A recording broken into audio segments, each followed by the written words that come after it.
राधे राधे दोस्तों।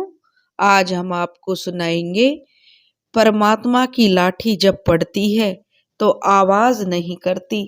अगर आप हमारे चैनल पर नए हैं तो प्लीज हमारे चैनल को लाइक करें, सब्सक्राइब करें और शेयर करें। एक बार की बात है, एक साधु महाराज वर्षा के जल में अपने प्रेम और मस्ती में डूबा हुआ चला जा रहा था। उसने एक मिठाई की दुकान को देखा जहां एक कढ़ाई में गरम गरम दूध उबाला जा रहा था। तो मौसम के हिसाब से दूसरी कढ़ाई में गर्मा गर्म जलेबियां तैयार हो रही थी। साधु बाबा कुछ क्षणों के लिए वहां रुक गए। शायद भूख का एहसास उन्हें हो रहा था, मौसम का असर भी था। साधु हलवाई की भट्टी को बड़े गौर से देखने लगा। तो साधु से भट्टी वाला कहने लगा, क्या चाहते हो बाबा? तो साधु ने अपनी जेब में हाथ डाला। भला साधु की जेब में पैसे कहाँ से होता? साधु कुछ पल भट्टी से हाथ सेकने के बाद जाने लगा, और जो कि हलवाई था वह बहुत ही दयालु था और नेक दिल इंसान था। उससे रहा नहीं गया और उसने एक प्याला गरम दूध और कुछ जलेबियां उस साधु बाबा को दे दी। गरम जलेबियां और गरम दूध के साथ साधु बाबा ने खाई और फिर हाथों को ऊपर की ओर उठाकर हलवाई के लिए प्रार्थना की, फिर आगे चल दिया। साधु बाबा का अब पेट भर चुका था। दुनिया के दुखों से बेपरवाह वो एक नए जोश से आगे की तरफ बढ़ा जा रहा था। बारिश के गंदले पानी की छींटे उड़ाता चला जा रहा था। वह इस बात से बेखबर था कि एक युवा नवविवाहित जोड़ा भी वर्षा के जल से बचता बचाता उसके पीछे चला आ रहा है।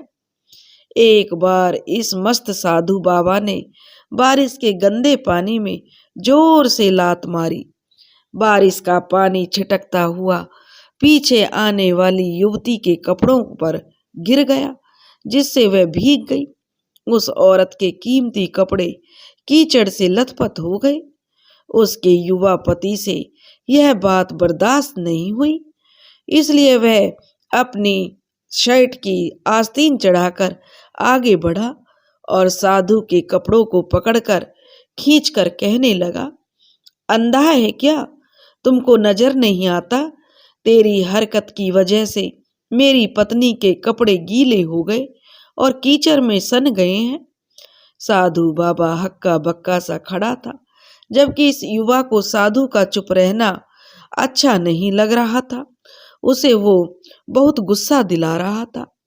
महिला ने आगे बढ़कर उस अपने पत्नी के हाथों से साधु बाबा को छुड़ाना भी चाहा, लेकिन उसके पति की आंखों से निकलती नफरत की चिंगारी देखकर वह भी पीछे हट गई। राह चलते राहगीर भी उदासीनता से यह सब देख रहे थे, लेकिन उस व्यक्ति के गुस्से को देखकर किसी में इतनी हिम्मत नहीं हुई कि उसे रोक पाते। आखिर जवानी के नशे में चूर इस युवक ने एक जोरदार थप्पड़ उस साधु के चेहरे पर जड़ दिया। बूढ़ा बाबा, जो बूढ़ा मलंग साधु था, थप्पड़ की जो ताब को झेल ना सका और लड़खड़ाता हुआ उस कीचड़ में जाकर गिर गया। युवक ने जब साधु को नीचे देखा तो मुस्कुराते हुए वहां से चल दिया। बूढ़े बाबा ने आकाश की ओर देखा और अपने होठों से निकाला, वह मेरे मालिक भगवान, कभी तो गरम दूध जलेबी और कभी यह गरम थप्पड़, लेकिन जो तू चाहे मुझे भी वही पसंद है जो तुम देना चाहो प्रभु। जो तुमने दिया है मुझे कबूल है। यह कहता हुआ वह एक बार फिर अपने रास्ते पर चल दिया। दूसरी ओर वह पति पत्नी का जोड़ा अपनी मस्ती में चलाता हुआ अपनी मंजिल की ओर बढ़ गया। थोड़ी देर चलने के बाद वे एक मकान के सामने पहुंचकर रुक गए। शायद वह अपने घर पहुंच गए थे। वे पति पत्नी जब अपनी जेब से चाबी निकालकर उस अपनी पत्नी से हंसी मजाक करते हुए उसका पति ऊपर सीढ़ियां चढ़ रहा था। बारिश के कारण सीढ़ियों पर फिसलन हो गई थी। अचानक ही उस युवक का पैर फिसल गया और वह सीढ़ियों से नीचे गिरने लगा। उसकी पत्नी ने बहुत जोर से शोर मचाया। लोगों का ध्यान अपने पति की ओर आकर्षित करने लगी, जिसकी वजह से काफी लोग तुरंत सहायता के लिए उसके पति की ओर लपके, लेकिन देर हो चुकी थी। युवक का सिर फट गया था। कुछ ही देर में ज्यादा खून बह जाने के कारण उस नौजवान युवक की मौत हो चुकी थी। कुछ लोगों ने दूर से आते साधु बाबा को देखा तो आपस में कानाफूसी करने लगे कि निश्चित रूप से ही इस साधु बाबा ने, जो कि इस युवक ने साधु बाबा को थप्पड़ मारा था, इसलिए इस साधु बाबा ने इस युवक को श्राप दे दिया। नहीं तो ऐसे नौजवान युवक का केवल सीढ़ियों से गिरकर मर जाना बड़े अचंभे की बात लगती है। कुछ मनचले युवकों ने यह बात सुनकर उस साधु बाबा को घेर लिया और एक व्यक्ति कहने लगा कि आप कैसे भगवान के भक्त हैं, जो केवल एक थप्पड़ के कारण उस व्यक्ति को श्राप दे बैठे। भगवान के भक्त में रोष और गुस्सा तो हरगिज नहीं होता।